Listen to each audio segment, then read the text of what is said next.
Hello, this is Writers at Work, a podcast for readers and writers about the joys, heartaches, challenges, and satisfaction of the creative writing process. I'm your host, Jim Fusilli. With me today on Writers at Work is Allegra Goodman, whose latest two books reveal the range of her abilities as a novelist and author of short fiction.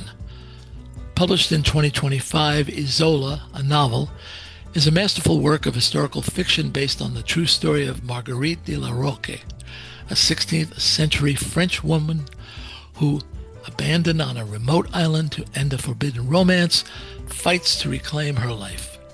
It was named the best book of the year by Time, the New York Times, Washington Post, NPR, the Globe and Mail, and on and on. Allegra's latest, This Is Not About Us, is a collection of linked short fiction published between 2011 and 2024, mostly in The New Yorker, that tell of a fractured family struggling to find footing following the death of a charismatic sister. Born in Brooklyn and raised in Hawaii, Allegra Goodman earned her undergraduate degree at Harvard and her PhD in English Lit at Stanford. Established as a gifted short story writer, her debut novel, KAATERSKILL Falls, was published in 1998 and was a finalist for the National Book Award. Now, I must stop here to tell you that KAATERSKILL Falls is one of my favorite novels. A tale set in an Orthodox Jewish community in upstate New York in 1976, it exists in my mind as a lived experience, that I had been there along with her characters in the world she depicted. I tell you sincerely that every now and then, a scene or a moment within a scene will flash in my mind as vividly as if it had happened in my presence. Okay, enough of that. Let's proceed. Allegra Goodman, welcome to Writers at Work. Thank you. Can we go back to the family Markowitz, your 1996 collection of linked short fiction? Of course. What was the origin of the project? That is, did you set out to write a linked collection? Actually, at that point, I did not. I was writing stories, and I wasn't thinking at that point about writing it as a book. And it was only later that I put them together as a story cycle. Right. When you do something like that, do you have to rewrite much, or can the stories stand as they were originally published? As I recall, most of them stood as they were, but I did do a little bit of work on sort of continuity when I put them together as a book. Okay, I see.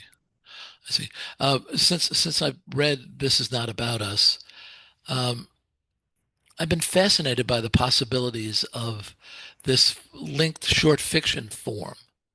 Hmm. What do you see as the possibilities? Oh, it's such a great form. You're right. There's so many possibilities. Well, first of all, there's the fun of sort of writing basically what is a serial novel, as I call it. It's sort of writing a book that is unfolding over time, and the ability to write it very gradually, incrementally, and modularly.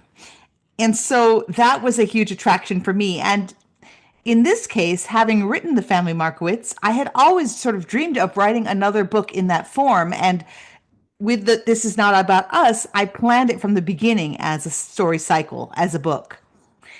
Now, in terms of, what you can do with characters and what you can do with narrative, I think the possibilities are wonderful because in my case, it enabled me to look at a family and tell the story of a family from multiple points of view in different snapshots of time and then put it together. And that was tremendous fun and also allowed the reader to sort of look at this family from many angles. And the way I describe it is that this family are called the Rubensteins, and the name Rubenstein means ruby stone. And I always imagined myself taking this gem of this family and turning it to see each facet, sort of turning it in the light for the reader. And so the reader is privy to all these different points of view because of the different stories and the modular form of the book. Yeah, I want to get back to This Is Not About Us, but one more question about the family Markowitz. Early in your career, did you feel that you were being defined as a short story writer?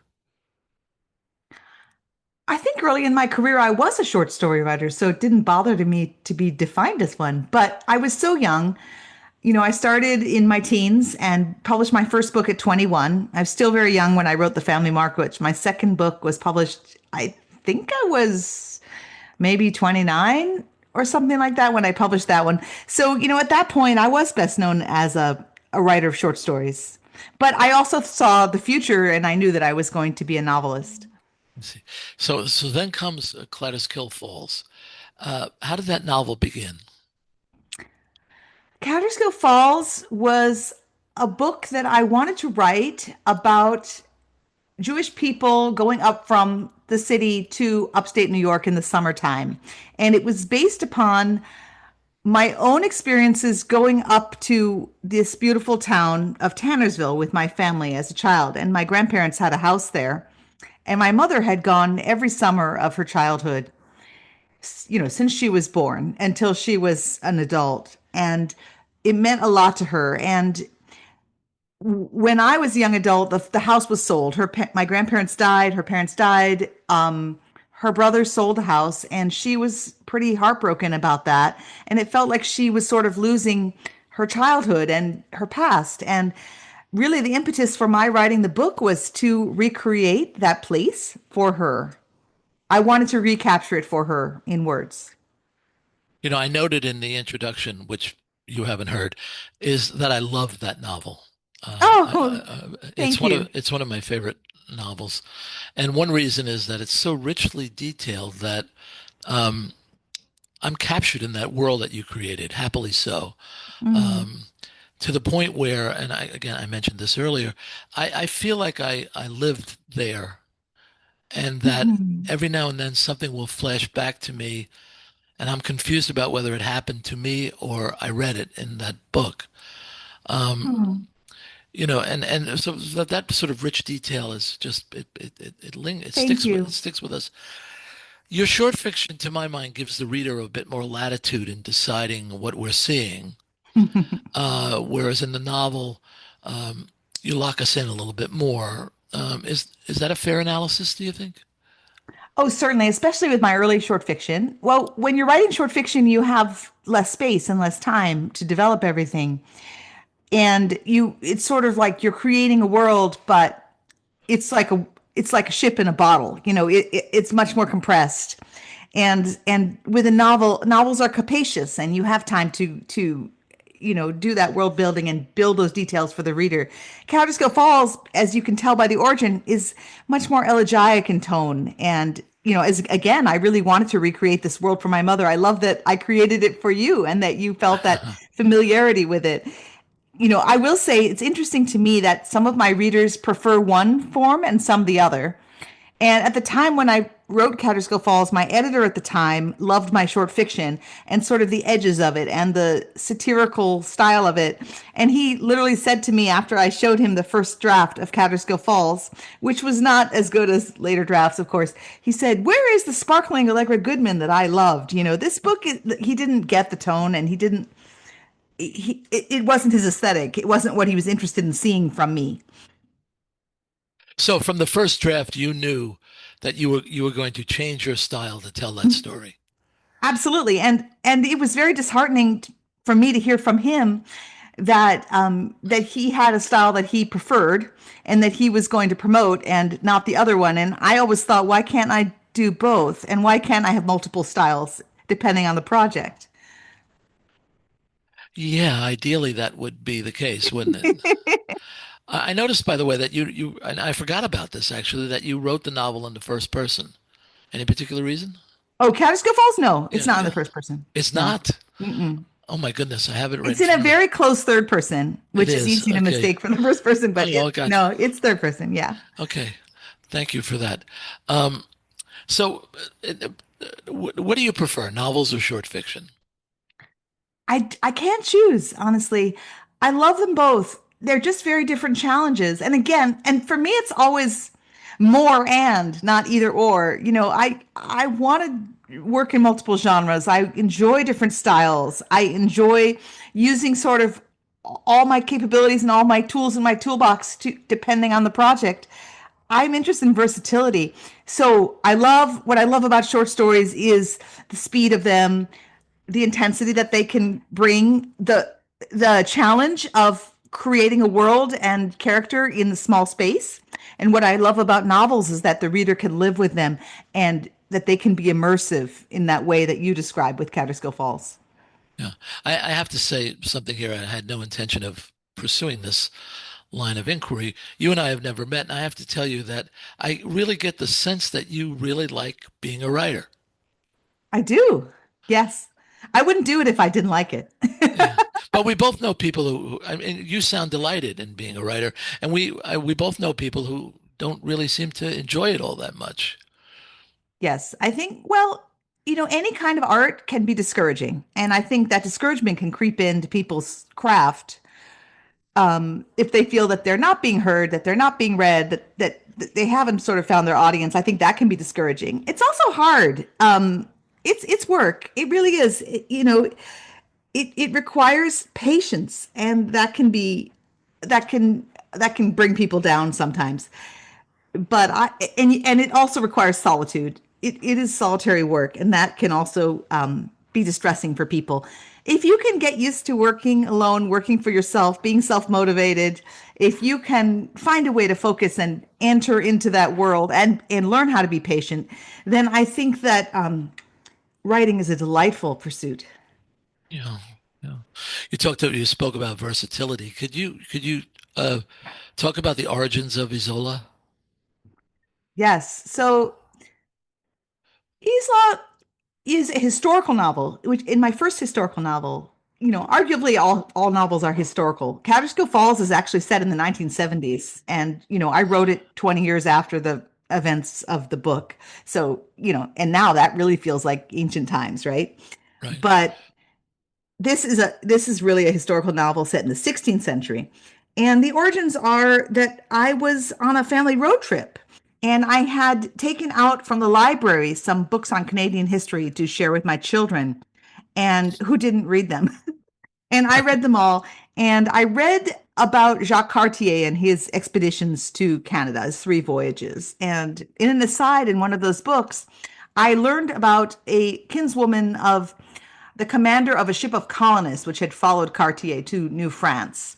And this young woman, this kinswoman, Marguerite, had had annoyed the commander and been marooned on the island in the Gulf of St. Lawrence. So you get the books for your children, you're reading them, and your Mm-hmm. imagination is sparked. Mm-hmm. Is it that as simple as that, or was it? Well, it was the spark is simple. The execution is not. So at the time I thought, oh my gosh, this young woman is fascinating. And she was marooned on an island. And why was she on the ship? And, how did she get marooned? And what did she do to annoy the commander? And how did she survive on this island, it's subarctic island, in the wilderness, in this unmapped territory? 1542, this happened.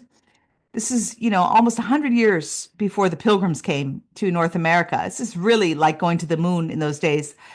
So I thought at the time, and this was 24 years ago, I thought this would be a great subject for a historical novel. But then I thought I don't write historical novels. So, and I would have to do a lot of research. So it took me a very long time. I had this idea in the back of my mind, but I wrote a whole bunch of other books. And then eventually I returned to Marguerite and the story, and I did a lot of reading and research, and I figured out how to tell her story. And that book actually is in the first person. Right, right. So, what was your relationship with the character, the principal character? I mean, w- you admire her, you like her, she befuddles you. How do you approach this character? Well, I approached her, I would say that I felt for her.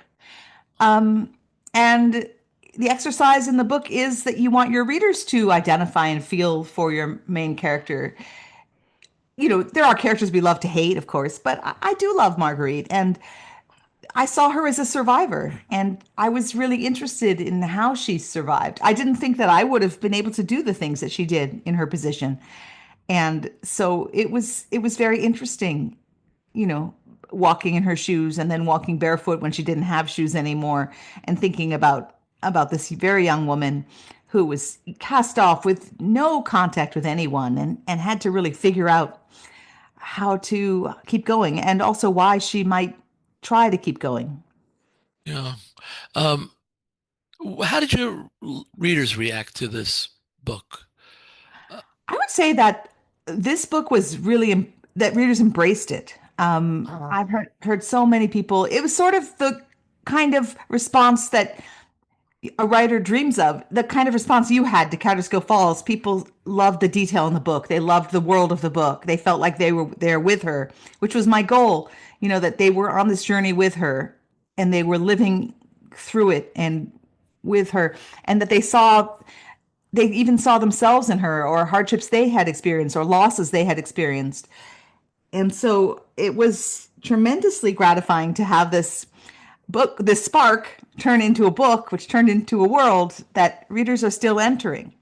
yeah. I, when I picked it up at the bookstore, I turned it over to read the back of the dust jacket, and I thought, what is this? What is Allegra Goodman writing here?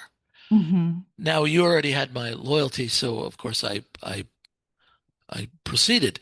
Um, did you get any feedback like, why are you doing this? I thought I was going to. And that was one of my hesitations, actually. Even though I bravely thought when I was young, I want to try all genres. And, I was a little nervous because it was sort of new territory for me. And especially because sometimes when readers particularly love one kind of voice or one style, as my first editor did with my stories, Mm.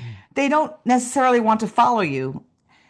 What I would say what happened was I got a whole bunch of new readers who maybe hadn't Yeah, even seen any of my other work.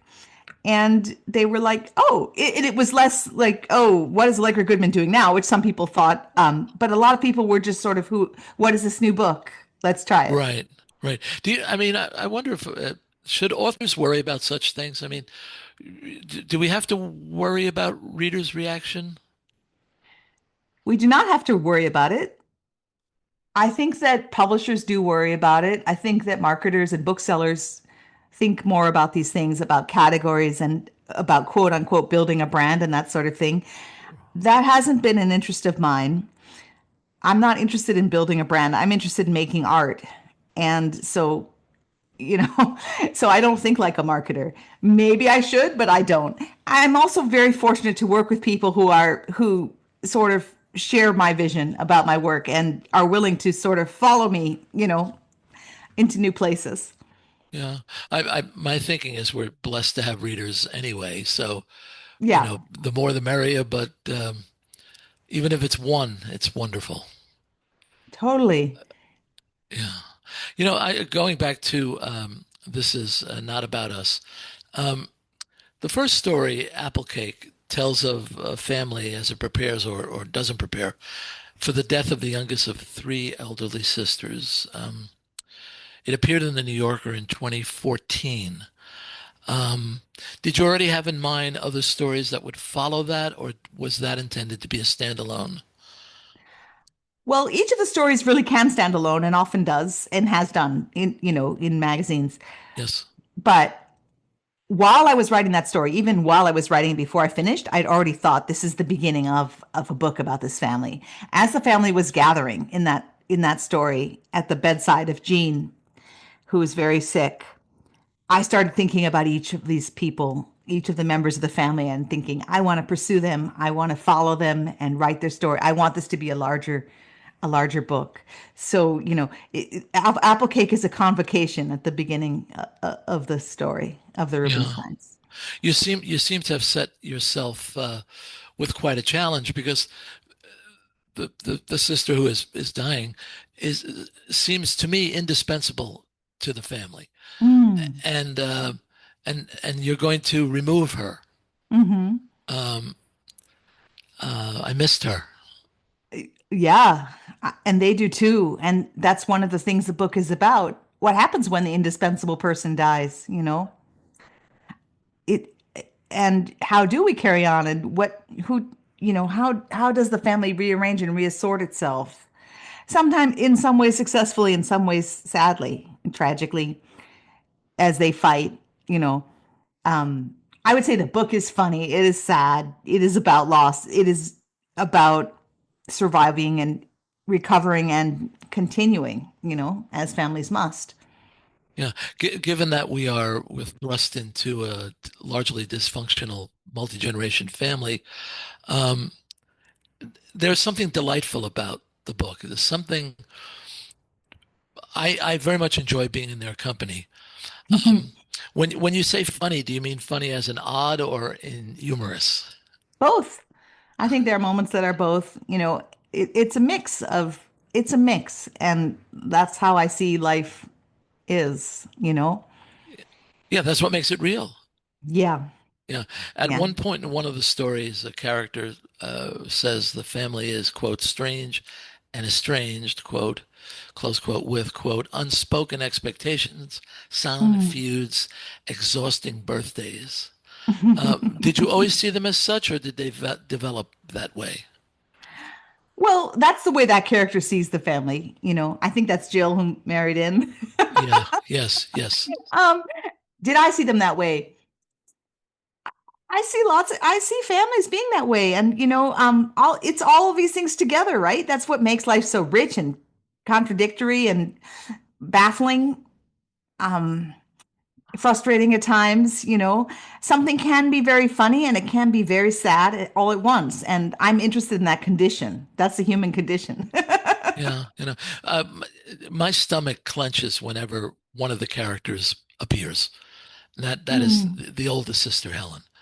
Hmm. Because I Hmm. debate with myself on how I would try to communicate with her, Hmm. um, which I think is you know, an She's ideal. tough. Yeah, I and actually got one. I love hearing from readers about the different characters and which ones they sort of hate or love or identify with. And one of my favorite comments came from a reader who said, the character I identify the most with Helen is, sorry, the character that identify with is Helen. And that's a problem because I don't like her very much. well, you managed to make her sympathetic. She's haunted, she's guilty, she's angry, she's demanding. Hmm. Um, but I found that I I just wanted to say, it's you got to be a little bit easier on yourself, and then you'll be easier on everybody else. Oh, well, she hasn't gone to therapy. So, do you think Helen could be the focus of a novel, Hmm. or do you think this is the best for her coming in and out of? No, I wouldn't do a whole novel with her. Be tough, She's too right? demanding. She's too Yeah, bossy. yeah. And also, I think as readers, we need relief Yeah, from no, no, no. You wouldn't want a whole book about Helen. She's part of this family, and that humanizes her, and um, that's a saving grace in a way, right? She yeah, needs them. We need each other. yeah, and so, she's not wrong, No, but she's not right either. no. Some, Well, that's true of many of the characters in the book. I mean, they're flawed people. They're just people. There are no heroes in this book. There are no villains in this book. They have their good traits and their bad traits. One of the things, and this comes back to your other question about the form of the story cycle, and what it allows the reader and the writer to do for the reader, with the reader. We all think of ourselves as the hero of our lives, right? But right? if in a story cycle like this, where I'm moving from point of view to point of view, the hero of one story or the protagonist of one story becomes the supporting character in the next. And it's that switch and that shift, that turning of the jewel in the light that's the art of this book. Yeah, and I find myself asking, um, well, let me think of how to say this, Allegra. Um, Many families are like this, Hmm. and how were we not able to see this as we were going through our own conflicts? Hmm. Uh, I mean, there's no easy solutions for this family, um, but there could be some relief for them. But Yeah, I think so. And I think this is what I can give the reader is that perspective. They're in it. The reader is in it, but not of it, you know? And so we have a little distance. We also know things that the characters don't because we have context from the other stories. right, So it gives us a little bit of that perspective that you don't have when you're going through it. And I've been asked by people in your own family, are you like really Zen calm and you have all this, are you really philosophical? It's like, of course not, you know? I'm no wiser, you know? do When people you're in the moment, you're in the moment with these things. right? Do people ask you who you are, or like Uh, which character Not so are much with you? this one. Not so Yeah. much with this one. Okay. Okay. I could talk about your work forever. Is it all right to ask you what's next? Sure. You can ask. I know I don't tell, Ah, but but I am actually writing a new book. I'm very excited about it. And yeah, so let's talk again in 3 years. oh, in 3 years. Okay. Not 24, like, No, no, no, no, no, no. okay, great. Good. There may be future books that will take 24 years, God willing.